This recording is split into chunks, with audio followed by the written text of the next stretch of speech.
De 1957 a 1965 se dio una cierta democratización en el sindicato español universitario, debido a la presión de los universitarios en las principales universidades de Madrid, Barcelona o Valencia, que lograron que la mayoría de los representantes del SEU fueran elegidos por los propios estudiantes, exceptuando los cargos superiores que seguían siendo designados por las jerarquías de la Secretaría Nacional del Movimiento. Hacia el año 1965, en las universidades, en las asambleas, se discutía sobre la autoorganización de los estudiantes fuera del sindicato de estudiantes universitarios, de la solidaridad con sectores represaliados por el régimen y de la configuración de una universidad y de una cultura alternativa. Y se realizaban actividades culturales que chocaban con las ideas del régimen, como representaciones de obras de teatro de Jean-Paul Sartre, lecturas de poetas de la etapa republicana, ediciones fotocopiadas de textos de libros prohibidos por la censura o proyecciones de películas que no se podían ver en los cines como Viridiana de Luis Buñuel. En el curso 1965-1966 en la Universidad de Barcelona, los delegados elegidos el año anterior convocaron por primera vez elecciones libres al margen del SEU. Así nació el Sindicato Democrático de Estudiantes de la Universidad de Barcelona. Detrás de este sindicato estaba el Partido Socialista Unificado de Cataluña, cuya consigna era ir haciéndose presente en todas las instituciones. Sin embargo, el movimiento fue mucho más amplio y profundo.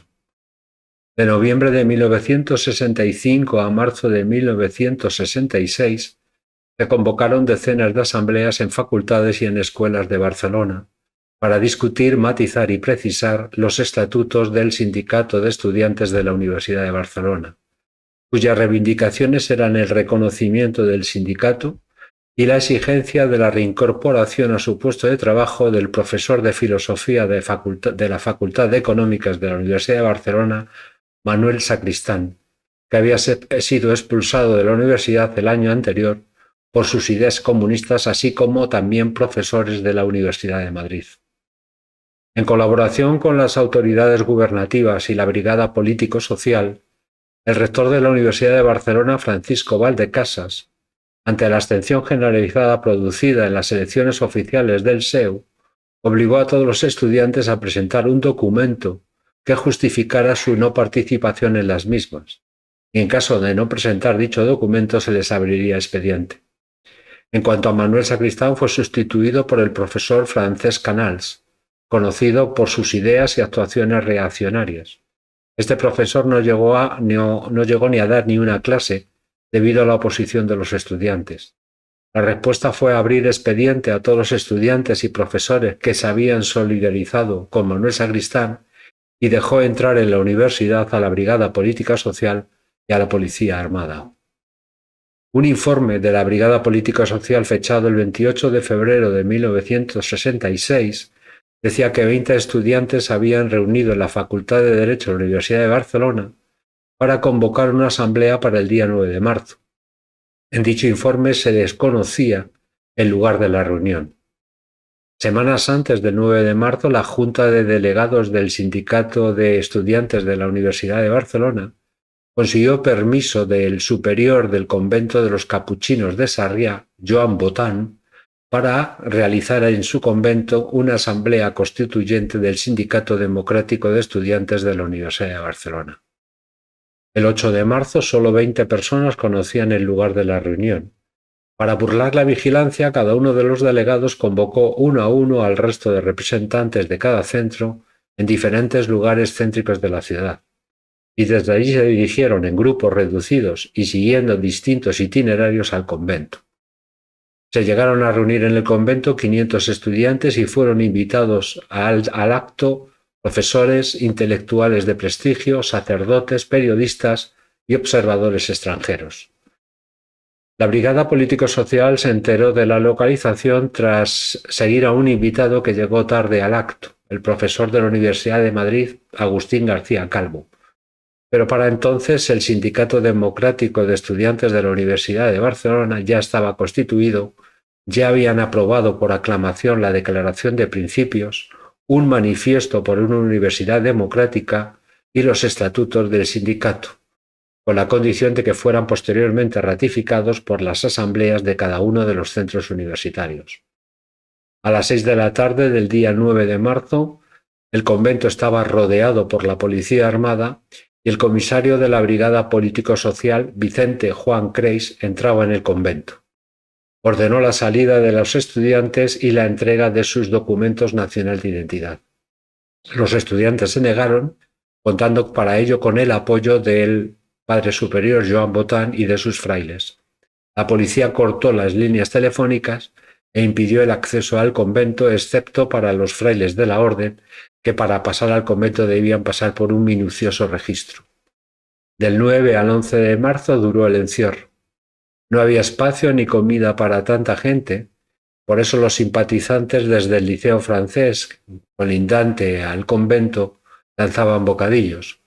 Los estudiantes aprovecharon y organizaron cursos, actividades y conferencias, aprovechando la presencia de los profesores e intelectuales. Y Joan Botán, con ayuda del obispado, intentó mediar con las autoridades para dar una salida a los estudiantes sin tener que entregar su documento nacional de identidad. Pero esta mediación no tuvo éxito. El 11 de marzo se reunió el Consejo de Ministros y se ordenó el desalojo del convento. La policía forzó la puerta y requisaron todos los documentos nacionales de identidad de los asistentes. Esto suponía una vulneración del Concordato de 1953, donde decía que la policía no podía actuar en centros católicos sin la autorización eclesiástica.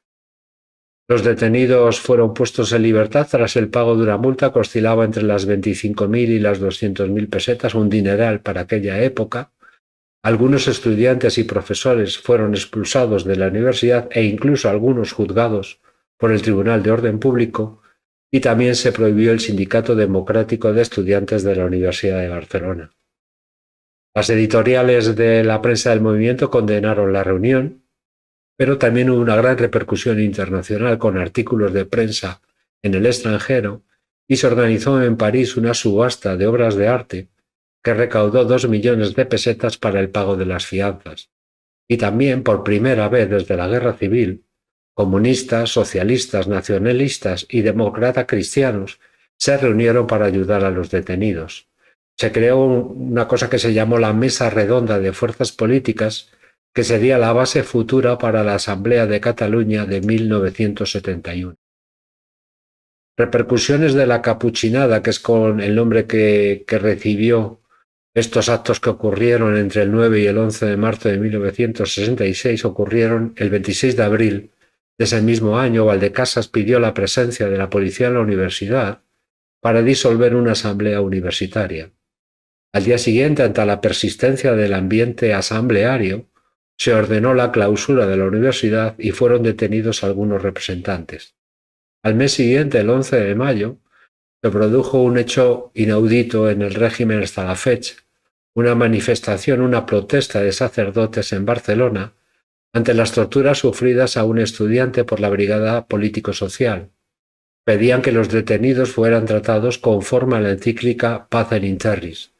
Ante la negativa de disolverse, los policías cargaron contra los sacerdotes que fueron perseguidos por las calles de Barcelona. En el curso 1968-1969, el Sindicato Democrático de Estudiantes de la Universidad de Barcelona desapareció, debido a la represión ejercida por el régimen contra universitarios, profesores e intelectuales demócratas, por expulsiones, expedientes, detenciones, encarcelamientos, multas, retiradas de pasaportes o la liquidación de la prórroga del servicio militar obligatorio. Y esto es curioso porque, paradójicamente, en estos años los sindicatos libres de estudiantes estaban creciendo y desarrollándose en otros distritos universitarios.